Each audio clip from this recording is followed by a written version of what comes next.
ang bagong James Santos' Channel.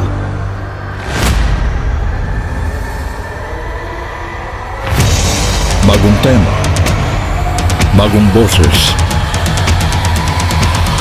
may komentaryo ng Iglesia ni Cristo.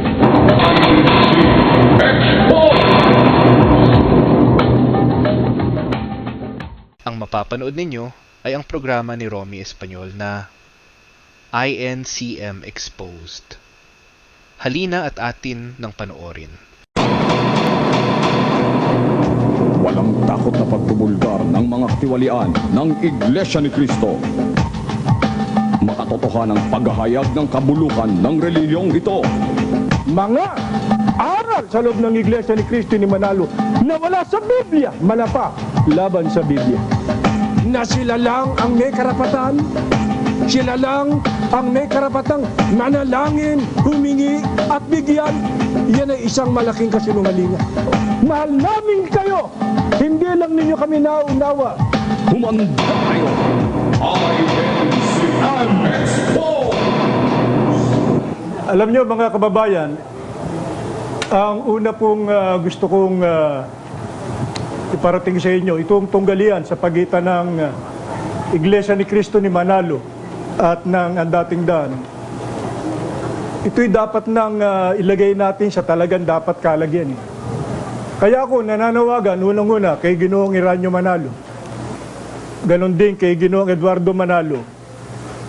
Harapin na natin to once and for all. Kasi walang mangyayari dito sa tunggaliang ito eh. Dahil sa kapansin-pansin ng bayan, nangangamba lang sa maaring maging ng lahat ng bagay na ito eh. From the looks of it, nakikita ko po, hindi na magandang magiging dulo nito. Dahil sa nakikita naman natin kung paano lumaro itong kabilang ibayo natin. Kaya tinatawagan po namin ang pamunuan ng Iglesia ni Cristo, kumbaga sa boxing, ilapat na natin yung mga paa natin sa lona. Huwag na tayong hawakan ng hawakan. Suntukan na lang. Ha? Ilapat natin yung paa natin, huwag yung kapit ng kapit. Kasi ganyan po taktika ng Iglesia ni Cristo ni Manalo eh. Kapit sa character assassination. Kapit sa paninira. Hindi po ba? Kung ano-anong mga paninira, lalo na kay Bradley Soriano. Pagkatapos, sasabihin nila yung mga doktrina nila na di umano'y totoo. Kahit ano pang ituro ninyo sa tao, sa radyo nyo, sa TV nyo, ha? Isa lang ang kauwian yan yung ginagawa nyo, self-serving. Di ba? Self-serving yan Sino ang kukontesta sa ginagawa ninyo? Sa itinuturo ninyo? Kayo lang ang nagsasalita ron sa programa nyo sa television at saka dito sa radyo. Walang kumikustyon. Malaya kayo na sabihin nyo gusto nyo. Di ba? Walang pumupuni. Walang nagko-cross-examine sa inyo. Gusto nyo ba ganito na lang ang laban? Pag umaanib sa amin ng mga dating membro nyo, masama loob nyo. Di ba? Ba't di aanib dito yan? Nakikita, mga duwag kayo. I hate to say this, pero yan ang katotohanan. Bakit hindi ang gawin natin once and for all? Kumbaga sa boxing, ang paa natin, wala nang alisan sa lona. Sabayan na. Wala nang kapitan. Nagdudulot lang tayo ng takot sa sambayan ng Pilipino At yan ang katotohanan yan. Marami kayong naliligalig, maraming naaabala, maraming natatakot. Bakit hindi ninyo patunayan sa mga kapatiran sa Iglesia ni Cristo ninyo na kayong tunay na Iglesia? At patutunayan namin, kami ang nasa tunay na Iglesia. Ganyan sana tapos na yan Hindi po ba mga kababayan? Problema puro ganyan ang sistema nyo puro kayo katsa, puro kayo daldal. Walang mangyayari. At ngayon mga kababayan at lalo na sa mga kaanib sa Iglesia ni Cristo, patuloy po namin kayong paglilingkuran. Pakikita po namin sa inyo mula sa Biblia kung paano yung mga tagapagturo sa Iglesia ni Cristo niloloko ang kanilang mga tinuturuan. Inuulit ko, mga ministro, maawa kayo sa mga kapatid sa loob ng Iglesia ni Cristo na tinayo ni Ginoong Manalo. Bakit? Kayong nakakaalam na ang iglesyang yan, hindi ang Panginoong Jesucristo ang nagtayo, kundi si Ginoong Manalo. Yan ang patutunayan namin sa inyo at ipakikita namin sa inyo kung paano kayo dinadaya ng samahang yan. Ang buhay ko, nakahandog na sa Diyos to. Mamamatay ako sa pagpapahayag ng mga salita ng Diyos. Tandaan niyo yan. Pakikita ko po kung paano ang pandaraya ng Iglesia ni Cristo ni Manalo. Maisipin nyo, sila lang daw ang ligtas. Isang malaking kabulastugan yung pinagtututuro nyo yan, kayo lang ang ligtas. Alam po ninyo kung paano nila ikinakamada ang mga sitas? Para patunayang ang Iglesia ni Cristo na itinatag ni Manalo, yun daw ang ligtas. Tingnan po ninyo ang pagsalansa nila sa talata, nandyan ang trick Sisimulan po natin sa 1:9. Ito po'y mula sa pandoktrina nila, Serie 1976. 77, ito po'y sinaayos ni Ginoong Eranio Manalo at dito po sa leksyon bilang 4. Pansinin nyo kung paano po yung pandaraya at makikita nyo kung paano nila niloloko ang mga tao. Ako ang pintuan. Ang sino mang taong pumasok sa akin ay siya'y maliligtas. Ano po ang pagtuturo nila dyan na dating kasama nila akong nagtuturo? Para patunayang ang ligtas lamang yung Iglesia ni Cristo o nariyan sa loob niyan. Ito po, 1:9. Ano sinabi ng Panginoon niya? Ako pintuan. Ang sino man anyang taong pumasok sa akin ay siya'y maliligtas. Anong susunod na diga? Korinto 12:27. Sa unang Korinto, pansinin nyo kung paano nila ikinamada yan. At makikita nyo yung tinatawag na twisting.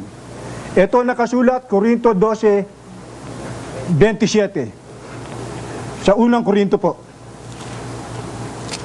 At kayo nga ang katawan ni Kristo at bawat isa ay sama-samang mga sangkap niya. Ano po ang sabi sa atin? Paano raw yung pagpasok kay Kristo? Sasangkap daw sa katawan ni Kristo. Bawat isa niya, sama-samang sangkap niya. Anong kasunod na tanong? Sangkap ng ano? Kolosas 1:18. Makikita nyo na kung paano dumiga yan. At siya ang ulo ng katawan sa makapitbagay ng iglesia. Alin daw po yung sasangkapan? Yun anyang katawan. Alin ang katawan? Sa makapitbagay, ang iglesia. Etong sunod na tanong nila, ano pangalan? Anong pangalan ng iglesia yan? Na dapat anyang pasukan natin at sangkapan. Babasahin po natin sa Roma 16:16. Talatang paboritong-paborito nito ko. Ganito ang nakasulat. Mangagbati ang kayo ng banal na halik. Binabati kayo ng lahat ng mga iglesia ni Kristo. Pakikita ko sa inyo ang twisting. Ano anyang pangalan ng iglesyang dapat nating sangkapan? Na siyang katawan ni Kristo? Babasahin ng Roma 16:16. Pag ito'y binasa po, ang tunog nandun sa iglesia ni Kristo. Yung mga medyo hinihina ang banggit dun. Dun magkakabukuhan Ulitin ko lang Mangagbati ang kayo ng banal na halik. Binabati kayo ng lahat ng mga. Ang diin ito, iglesia ni Kristo. Dilulutang yung iglesia ni Kristo. Kung ganon, ang dapat po nating aniban at pasukan na katawan ni Kristo, na siyang iglesia ni Kristo. Ganyan nyo dinadayang mga tao. Meron ba tayong nabasa sa Roma 16:16 na ang pangalan ng iglesyang papasukan, iglesia ni Kristo? Wala. Ang binabanggit mo dito ay isang kautosang mandatibo na kung saan ay inuutusan ni Apostol Pablo ang mga kapatid sa Roma na sila'y mangagbatian ng banal na halik. Yung pong binabanggit dun sa kasunod na pahayag, binabatian niya kayo ng mga iglesia ni Kristo. Anong problema doon? Di yun nga ang pangalan. Loko! Paano naging pangalan ng tunay na iglesia? In the first place, pansinin nyo, mga iglesia ni Kristo, nasa plural form. Hindi pwedeng pangalan ng iglesia yan. Yung tunay, iglesia ni Kristo, mange. Sa mga kapatid, plural form. Ang tinutukoy po, mga kapatid, mga kaanib sa iglesia kay Kristo. Hindi po tumutukoy sa pangalan ng tunay na iglesia gaya ng kanilang sinasabit itinuturo sa mga tao. Yan ay malaking pandaraya. Ngayon, tiyakin po natin. Alin po ba yung tinutukoy dito? Nang sabi, mga kay Kristo. Kaya kung tawagi, iglesia ni Kristo. Ha? Na yung mga iglesia ni Kristo yun, bumabati sa mga kapatid nila dun sa Roma. Galatia 1:22. At hindi pa ako nakikilala ng muka ng mga iglesia ng Hudiya na pawang kay Kristo. Sino po ang tinutukoy doon? Na mga kay Kristo o mga iglesia ni Kristo. Yung pong iglesyang nasa Hudiya na pawang kay Kristo. Kaya tinatawag ding iglesia ni Kristo. Bakit? Pawang kay Kristo yun eh. Ano po ang pangalan ng iglesyang yun? Eto, magkakaalaman na tayo. Kasi yung mga yan sabi sa inyo, magaling lang yang sa kakakalikot ng Biblia. Pero ang totoo, wala naman naintindihan sa Biblia yan Eto ang pangalan. Nung iglesyang yan na nasa Hudiya, na kay Kristo. Pawang kay Kristo. Dito sa 2:14 ng unang Tesalonika. Sapagkat kayo mga kapatid, ay nagsitulad sa mga iglesia ng Diyos na nasa Hudiya kay Kristo Jesus. Ano po ang pangalan ng iglesyang yan? Na kinabibilangan ng mga alagad? Na nasa Roma at nung mga bumati sa kanila? Iglesia ng ano po? Iglesia ng Diyos. Bakit ang banggit? Mga iglesia ni Kristo. Kasi yung iglesia ng Diyos, kanino din yun? Kay Kristo rin yun pawang kay Kristo yun Pero ang tunay na pangalan ng iglesia ng Diyos. Tapos sasabihin nyo, iglesia ni Kristo. Malaking pagkakamali yan, mga kaibigan. Yan ay isang pandaraya na ginagawa ng iglesia ni Kristo at itong napakasakit. Pansinin ninyo, yung kanilang itinuturo, kung ang tunay daw na iglesia, yung kanilang samahan, pagka wala ka dyan sa loob, ano raw ang tiyak na mangyayari sa iyo? Basahin po natin sa 5:13 ng unang Korinto. Dadapot, siya na nga sa labas ay Diyos ang umahatol. Ayon sa turo ng Iglesia ni Kristo ni Manalo, ano daw ang mangyayari? Pagka ang tao'y nasa labas ng iglesia nila, ang sabi, nasa labas hahatulan nino? Ng Diyos. Tumututol ba tayo? Yung nasa labas ng tunay na iglesia, hatulan ng Diyos. Hindi tayo tumututol. Ang tinututulan natin, yung sinasabi nila na sila ang tunay na iglesia. Pero yung sinasabing yung nasa labas ng iglesia, hatulan, totoo po yun. Ano ibig sabihin ng hatulan? Hindi maliligtas. Nakakatuwa yung tanong nila dito, mga kababayan Sa ika-4 na bahagi ng tanong, dahil dito, maliligtas ba ang ayaw pumasok sa iglesia ni Kristo? Maliligtas ba raw yung ayaw pumasok? Babasahin ngayon yung 5:13, nasa labas, Diyos ang hahatol. Sa makatwidaan niya, hindi maliligtas, bobo. Yan italampakan kung sasabihin sa inyo, salamat sa Diyos at napunta ko rito.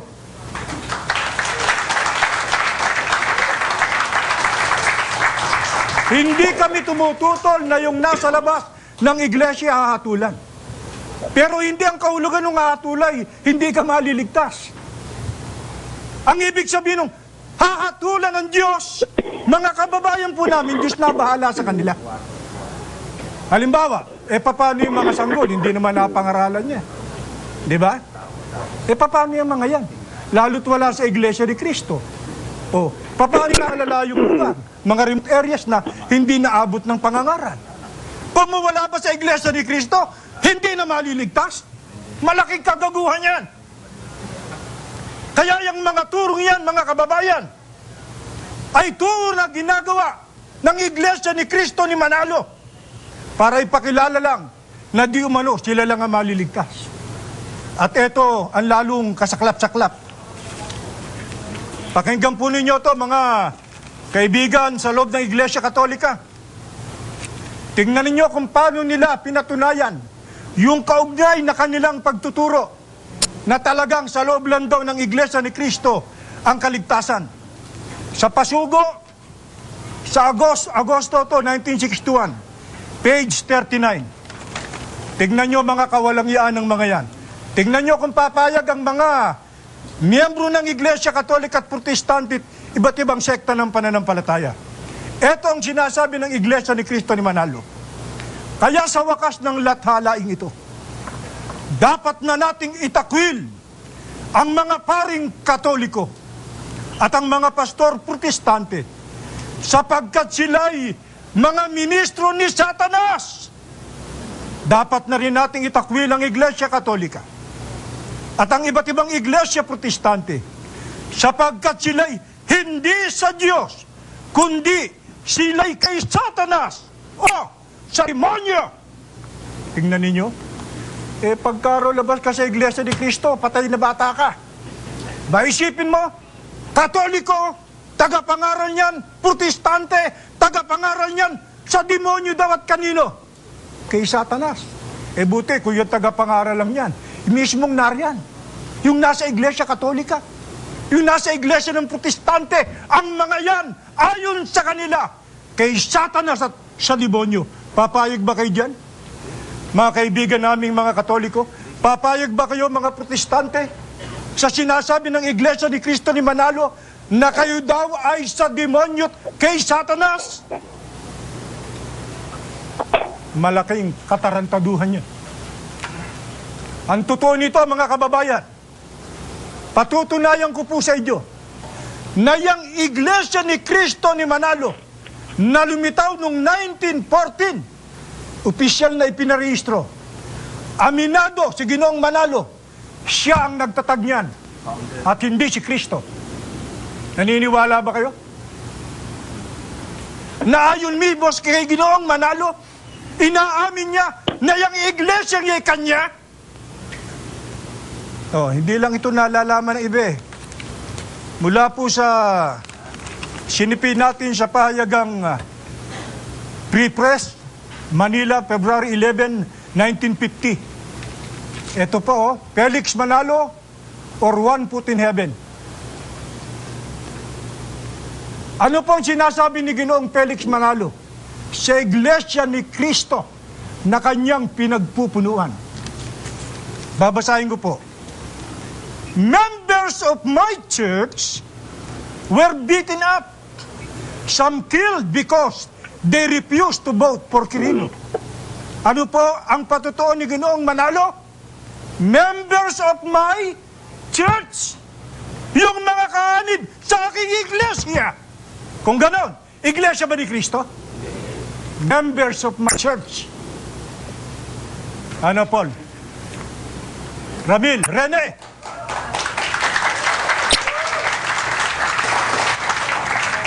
Kaya mga may tungkulin, mga kapatid sa iglesia ni Cristo at mga babayan po namin, sana'y patuloy kayong magtiga sa pakikinig. Marami pa po kaming ilalantad. Galing po kami dyan. Alam namin kung ano-anong mga bagay ang nariyan. At alam din namin kung paano namin gigibayin niya sa tulong ng Diyos sa paraang ipangaral po namin tuturo ang mga aral na kanilang ipinupunla sa mga tao na dinaraya ang puso ng mga di nakakaunawa. Kaya tayo po, kami mga ministrong narito, nagpapasalamat una sa Diyos sa pagkakaroon ng isang kapatid na Eli Soriano na siyang nagturo sa amin ng katotohanan narito sa Biblia. Marami pong salamat. Na kayo, INCM Expo! Bibigyan natin ng komento ang napanood nating video. Ito ay malayang komento lamang at hindi upang magmarunong. Ang bibigyan natin ng komento ay ang nasusulat sa Roma Kapitulo 16, versikulo 16 na may sinasabing mga iglesia ni Kristo. Kung ating aanalisahin ang talata, walang sinasabi sa talata na ang opisyal na pangalan ng iglesia ay Iglesia ni Kristo. Ganyan ang ginagawa ng mga ministro para pilipitin ang mga talata sa Biblia para sa kanilang kahalalan. Pero ayon na rin kay Felix Manalo na hindi Iglesia ni Kristo ang pangalan ng kanilang samahan, kundi Aking Iglesia o Iglesia ni Felix Manalo. Maraming salamat sa mga nagbigay sa pamamagitan ng GCash. Ang sabi nga ng kasulatan, mapapalad ang nagbibigay kaysa sa tumatanggap. Pagpalain tayo ng Panginoon sa pangalan ni Hesukristo. Amen. Kung nagustuhan ninyo ang aking upload video, paki-like naman, subscribe, share at comment. Maraming salamat sa inyong suporta at panonood.